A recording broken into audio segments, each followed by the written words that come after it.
Good morning, everybody. On behalf of the Rosebank Business Association, I'd like to welcome you all to the Rosebank Crime Prevention webinar. And joining us this morning, we have representatives from New Zealand Police and Matrix Security. And we're going to be having an informative discussion on the current trends and insights on local crime activity, and also some best practice advice for our business security. Just before we start, at the end of the session, we will be doing a Q&A. So you'll find at the bottom of your screen, there is a Q&A button. Please feel free to, over the presentation, pop in a question that you'd like answered, and we will endeavour to answer as many as we can. I'd just now also like to introduce our presenters. So we have from Matrix Security, the founder and CEO, Scott Carter. He's had over 30 years of security industry experience. He's also a former police officer and has been a past board member and chairman of the New Zealand Security Association. So welcome, Scott. We also have from Matrix Security, Tapazo Luamanu. Tapazo has over 13 years of security industry experience working as a patrol officer and static guard. He recently was promoted to operations manager Waitemata, and he is our ears and eyes because he's looking after the mobile and foot patrols, which provide security to some of our local Rosebank businesses. Tapazo works from the Matrix Security base down here on Rosebank Road, and he's also a member of the RBA Crime Prevention Working Group. So welcome to Tapazo. Thank you. I'd also like to introduce Inspector Wayne Kitcher. He is currently based down here at Avondale Police Station and has been in the police for over 26 years. His current role is the Auckland City West Area Prevention Manager, which has held that position since July 2022. As the Area Prevention Manager, his role is to assess reported crime across the area and deploy police resources to best impact the crime, either by employing prevention methods, including the CPTED principles, and directed patrolling to prevent crime from occurring, or the apprehension of offenders by assessing crime patterns and trends, and then deploying resources to disrupt criminal activity. And the final person I'd like to introduce is Sergeant Nell Hendricks. Nell has been with the New Zealand Police for over 18 years. She's our local Avondale Community Policing Team Supervisor and has lived in West Auckland for most of her life. So welcome, everybody. Thank you. So we're just going to start off this presentation, and I'd like to ask Inspector Wayne Kitcher the first question. So Wayne, can you tell us about the type and rate of crime in our area and how this has changed over time? Look, thanks very much. Morning, everybody. I thought I might just start off by just giving you a quick overview of how the Auckland City West area works, so that everyone has an understanding of how we police within the area, including the Rosebank area. The Auckland City area is one of three within Auckland City District. We cover an area basically from West Haven Marina down Ponsonby Road through Mount Eden, Three Kings, Hillsborough, into Green Bay, and then Portage Road to the tip of the Rosebank Peninsula, and then through to Waterview. So it's quite a large piece of real estate that we look after. And obviously the Rosebank Peninsula area falls within our area of operation. Essentially, we have 124 sworn staff that cover that area, and they're divided up into various work groups, including the police safety team, or PST, which are the ones that respond to the 111 emergency calls and calls for service. Our community policing team, of which Nell is one of the supervisors. We have investigations work group, including CIB and inquiries, and we have a youth aid section.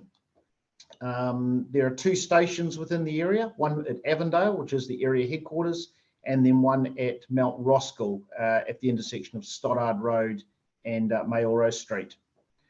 Also within the area is obviously our road policing teams. Now, while they're domiciled within the Auckland City area, they report through to district. So we have some influence in how they're deployed, but they're deployed from a district perspective rather than simply from the area. And as you can see from the Rosebank Peninsula map, that is the area that police determine as the Rosebank Peninsula proper. So we're looking at crime and incidences within that area. If we just look at the introduction there, you can go through and read it. I'll read it through. So the shaded area obviously is the area of interest that we've related to the crime figures that I'm going to show you in a few minutes. And the area largely comprises of industrial or commercial type premises. The reporting levels for dishonesty offending, so burglary, unlawful taking. So unlawful taking is defined as someone who steals a vehicle but are not stealing it to keep the vehicle or alter it. They are basically taking it for a joyride and then they'll dump it at another location. And theft ex cars, over the period that we've looked at, are much lower on the peninsula than other areas within the Auckland City West area.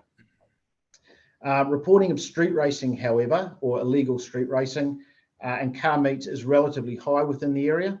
And this is consistent with other industrial type areas where there are no people residing there, and therefore these illegal street races can take place during the hours of darkness with not too many people obviously observing them. From the rates of reporting, this is an ongoing issue, and that is despite police presence in the area on Friday and Saturday nights. We do have our road policing teams and our PST units patrol those areas, the Rosebank Peninsula area, as much as we possibly can.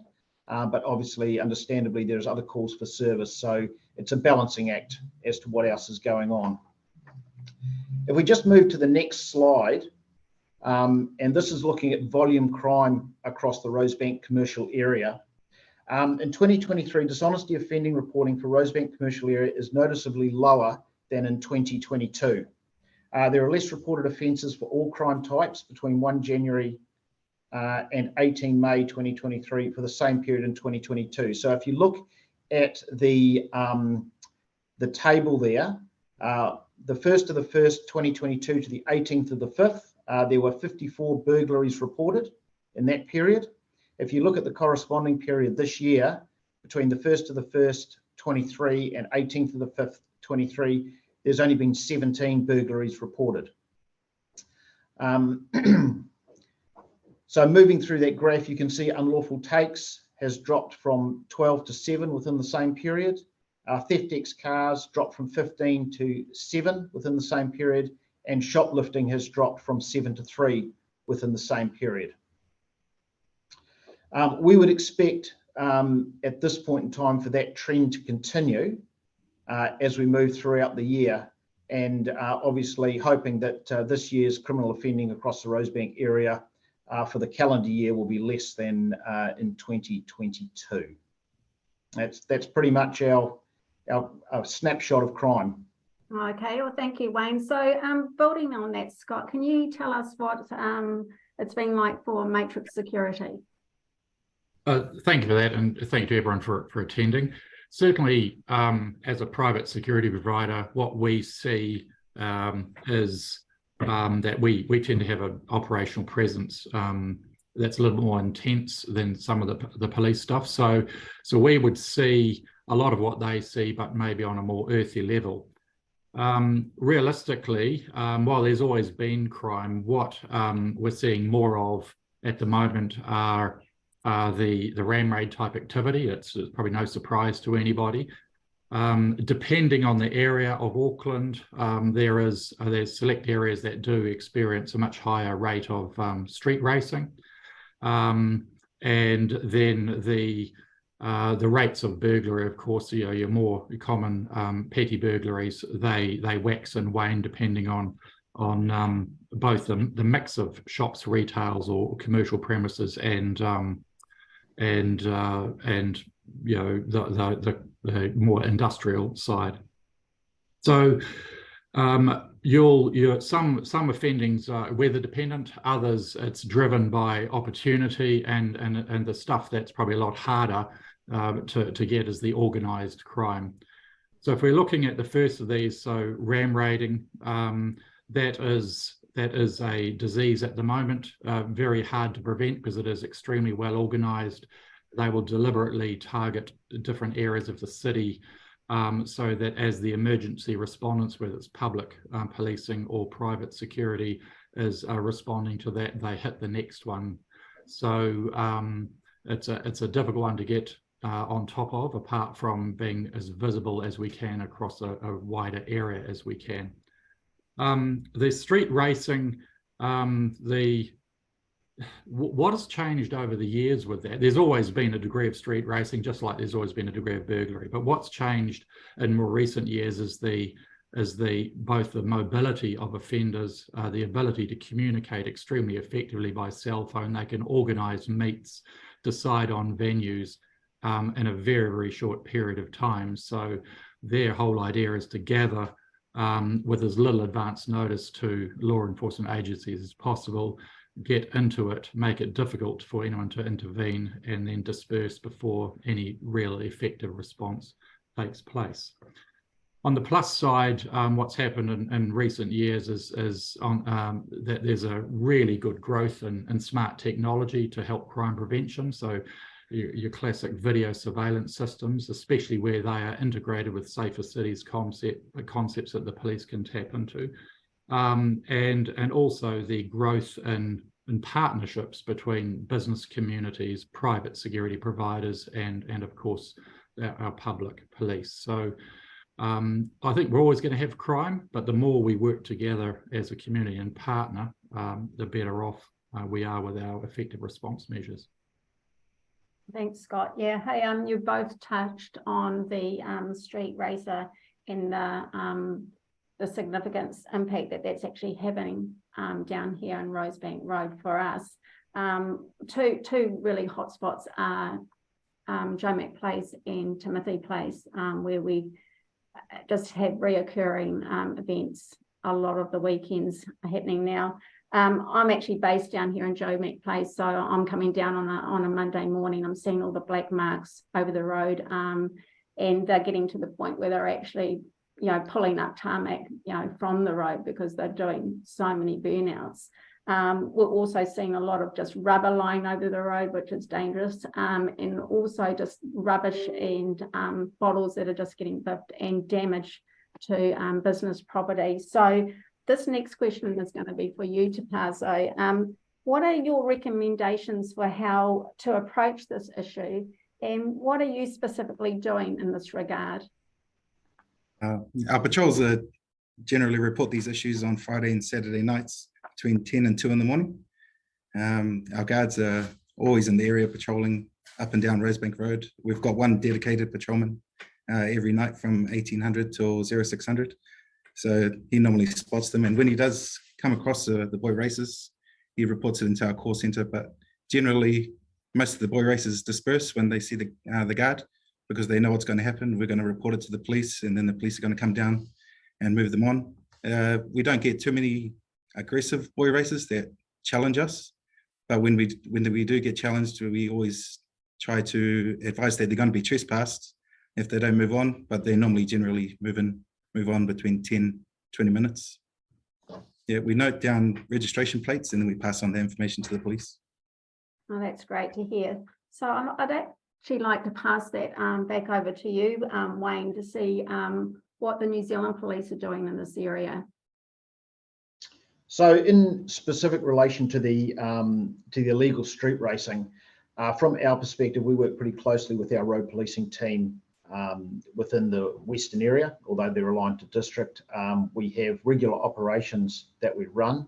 There was, just of note, there was one run in early April, which we managed to block in a considerable number of cars in Joe Mac Place and went through them all, and that resulted, I think we actually blocked in something like close to 100 cars. Going through that, there were over 50 infringement notices issued to them for various offences. there were I think 5 to 6 vehicles that were either impounded or written off the road for being unsafe. And then only recently, actually, we had a operation down there where we had some illegal street racing reported to us. The road policing team worked with GWA Group, who apparently have some very good CCTV footage. And as a result of that, we managed to identify a number of vehicles, and we've issued a number of Section 118 letters, which relates to the driver of the vehicle the owner of the vehicle providing the names of the driver of the vehicle. And that's resulted in, and I can tell you, I'm just looking at the figures now, that's resulted in 3 vehicles being impounded for sustained loss of traction, and a number of charges relating to dangerous driving being followed up on. So from a police perspective, if we know that it's happening, if it's reported to us, there's more than one way to skin a cat, so to speak. And if we don't get there on the night to actually catch them in the act, certainly follow up with CCTV and other ways of apprehending and holding these people to account. Okay, that's great to hear that you guys have been really proactive and you're managing to catch some of these offenders, because at the end of the day, that's what we're wanting. We're never going to stop this from happening, but we do want to try and, contain it. What we need to do is make it as undesirable as possible for them to accumulate there. So if they go there, that they're going to get reported, we're going to find out who they are, and then we're going to take their cars off them. That's the best way of keeping them out of the area. Yeah. Right. Thank you for that. Scott, did you have anything that you would like to add on some recommendations? Look, there's a couple of things. I mean, first, just picking up on Wayne's comments about putting the pressure on street racers, for example, through visibility. And I've often likened that type of policing or security patrolling on our behalf. It's like squeezing a balloon. I mean, obviously, the problem exists. Our job collectively with, say, Rosebank is to make sure that it's minimized in this area. So we literally try and squeeze the balloon by being really, really visible and make it become someone else's problem. In terms of the video surveillance, there's been a few comments on that. I mean, there is, along with the observe and report mentality rather than confront a problem, which leads to obviously violent offending, the observing reporting, there's no better way than good quality video evidence.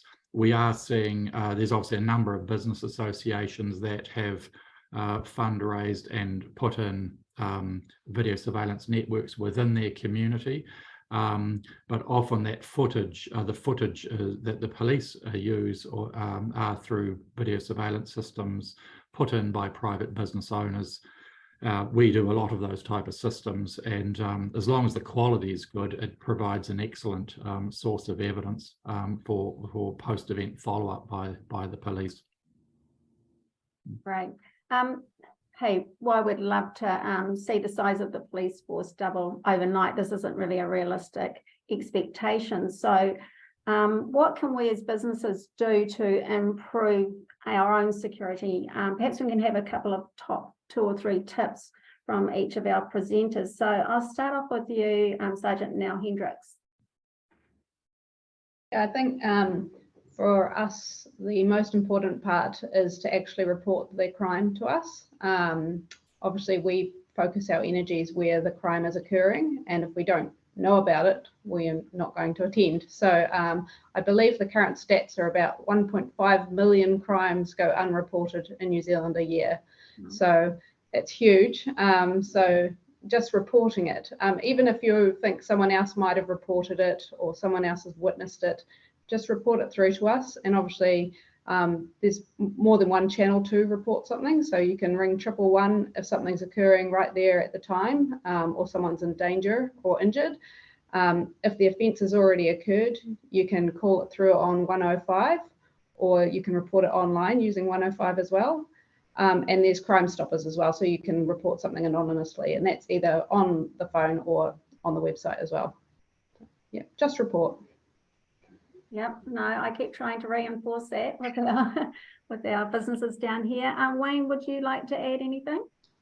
Look, for the want of flogging a dead horse, reporting, I know we've said it before, but look, my role as the area prevention manager is to look at all the reported crime across the area, and essentially is to put our people in the right place at the right time to either prevent crime from happening or apprehend offenders. And we do this by looking at the reported crime. We have our Intel section who takes reported crime and places it onto crime maps. And then we look at clusters, crime trends, or hotspots.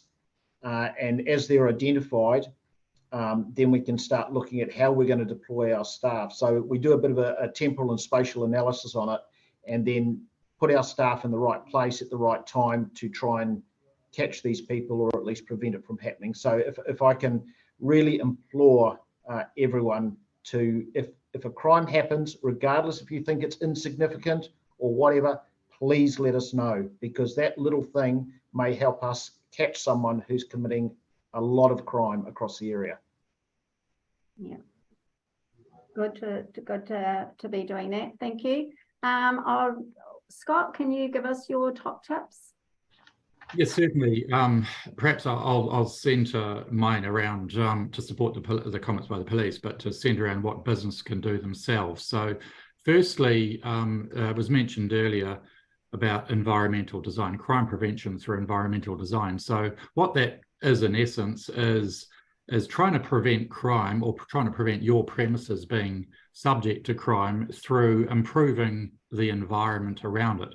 If you think back of the whole broken windows policy around policing, it's actually looking after the small stuff. Don't let broken windows, broken fences, broken gates, broken lights stay around, because if a place looks broken, run down, uncared for, it does tend to attract rubbish dumping, petty burglary, and that sort of thing.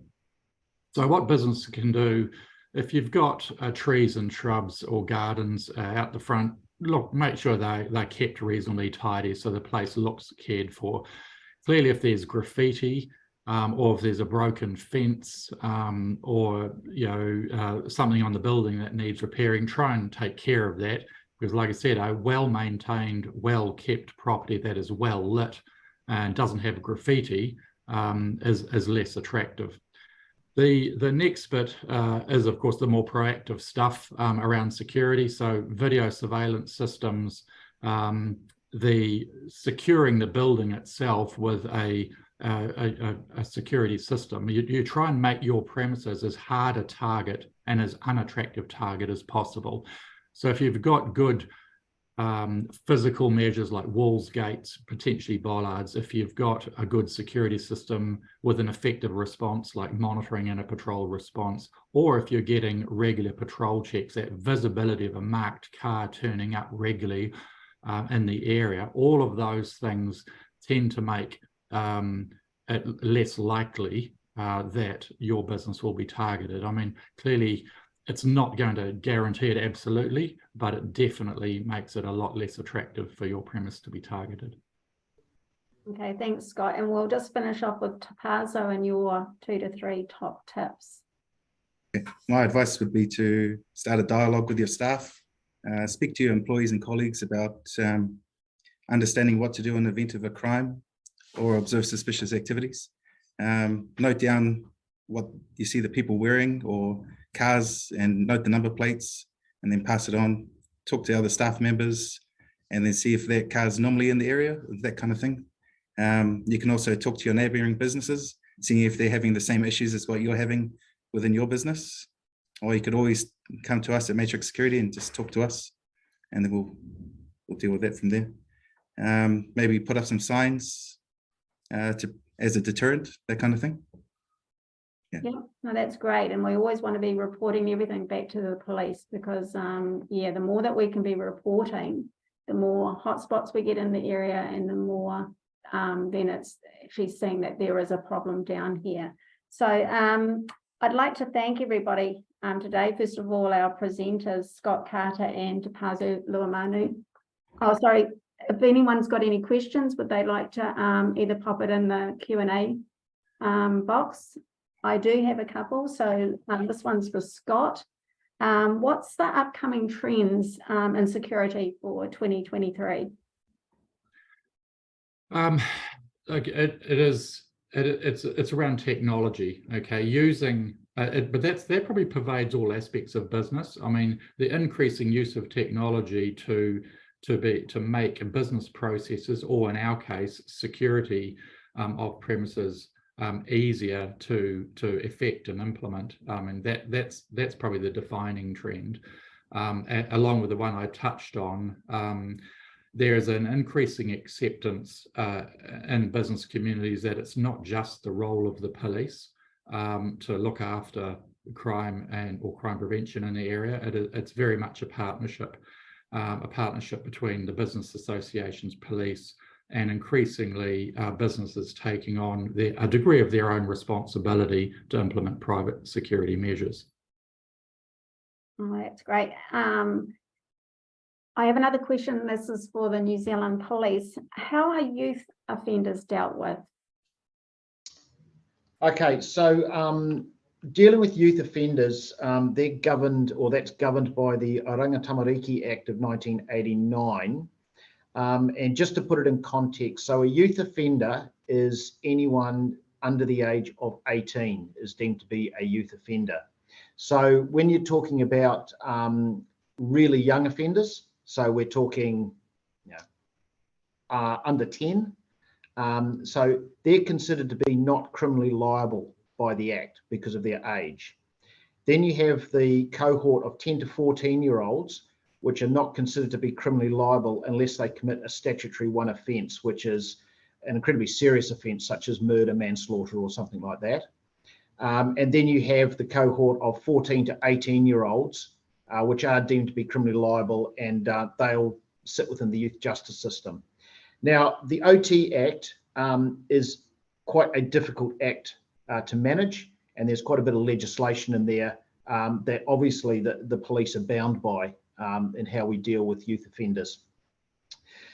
The legislation is currently focused on a care and protection outcome for youth offenders, rather than getting them into the criminal justice system, because research suggests that once you get a youth into the criminal justice system, it's very difficult to get them out of that space. So it's a care and protection initiative. That's the starting point, and then we move forward from there. And in regards to how they're dealt with, to answer the question, so if you have a young person who steals a couple of chocolate bars or something, well, very minor shoplifting, they're usually dealt through youth aid. And what generally happens then is they will, bearing in mind these are our 1 or 2 time offenders, or they have one dealing with police and that's enough, they issue an apology, reparation is paid, and they may do some community work in relation to their offending. So we're talking the very lower end of the scale. The next step up, we go to an FGC, or a family group conference. That's a planned response, and that may result in them having non-association clauses put on them, which means they can't associate with certain people, and it does come with some type of penalty, and that penalty will depend on the nature of the offending, how many times they've been before or been dealt with by police, etc., etc. And then the final step in it is the criminal youth justice system, where they go to youth court, and that then we're talking about the higher range. So now we're talking about our youths that are involved in multiple ram raids and things like that. They may get put into the custody of OT, or Oranga Tamariki, but that may be just a community placement. So there's specific houses within the community where these youth are put, and they're worked with to try and turn their lives around. And then obviously the last step is a secure custodial facility somewhere within New Zealand. And I think off the top of my head, there's 3 facilities in New Zealand that are secure for youth. So that's a very brief overview of how youth are dealt with within New Zealand. Oh, thanks for that, sharing that with us, Wayne. I do have a question for Te Pāso. What does a patrol officer do and how quickly do you respond to alarm activations? Generally, our patrol officers are given a set area to patrol. What do you call it? They've got, they run off a run sheet with a set of clients, and we visit those clients, obviously, and they've given us a set of requirements and what they'd like us to do. And then while they're in the area, they're also observing and reporting other businesses in the area, just not our clients. They're looking around to see if there's any issues and suspicious activities hanging around. Our normal typical response, we aim for 10 minutes or less than 10 minutes, but then there's also other factors that can prolong that, such as traffic, crashes, stuff like that, that can prolong the what are called attendance, sorry. Or attending other alarm activations, which cause it to prolong there as well. Yeah. Okay, thanks, Te Pāso. We do have a final question, and it is, are there plans to add more CCTV cameras in the area, possibly using AI software to highlight active areas? So I'm actually going to answer that question. You guys would have been aware from my neighbourhood blog that I put out, and over the last 6 months, you would have seen that we've put up liquor ban signage on all our dead-end streets to let especially the boy street racers know that this is a no drinking zone. And then just in the last month, we've also now put up 9 CCTV camera signs saying that they're being watched. And we are currently also scoping to look at putting in CCTV cameras into the area. So that is something that we are also over at the moment. Right, so I'd actually like to thank Scott Carter, Te Pāso Luanwanu from Matrix Security, along with Inspector Wayne Kitchener and Sergeant Nell Hendricks from New Zealand Police for presenting to us some insightful and educational presentations, and also to all our attendees who took time today to come along to hear what they had to say. And hopefully you've taken some takeouts that you will be able to take now back to your businesses and apply. And I'm really excited because, you know, the reason why the RBA has put in the neighbourhood watch, why we're doing the crime prevention group, is that we really want to be getting a strong handle on what's happening in our area in regards to crime and security. And one of the things that we are very passionate is about making Rosebank a safer business community for all our businesses and everybody that comes into the area to work. So thank you very much, everybody, for coming.